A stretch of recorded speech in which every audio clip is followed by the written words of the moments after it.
J'arrive pas à croire que finalement, il n'y avait pas de trésor. Peut-être qu'on a mal interprété la carte, ou bien que Lloyd a inventé tout ça pour le plaisir de nous faire courir. Enfin, à faire classer. Et comment il va, le moral du lieutenant Beckett? C'est dur d'assister à la chute de nos idoles. Ça va? Oui. Est-ce que je peux me permettre de dire à quel point c'est frustrant de chercher un trésor là où il n'y a pas de trésor? Dites-vous que ce n'était pas une chasse au trésor, mais une enquête. Sur un homicide. Non, je vous en prie. N'essayez pas de me faire croire que ça n'a pas rajouté un peu de piquant à l'affaire. Un peu, oui.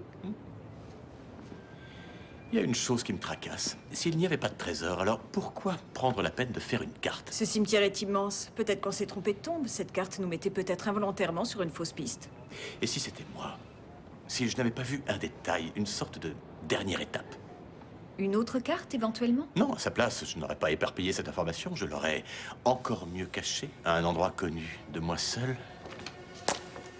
Sur mon propre corps, par exemple. C'est la dernière partie de la carte, à votre avis? Quoi de plus important pour lui que de se rappeler comment accéder à son butin? Alors, des chiffres romains, un 2 au-dessus d'un 6. Et si c'était 2 rangées plus loin? Et si tombe à partir de l'endroit où on se trouvait cette nuit? Ça vous dit de jouer de la pelle avec moi?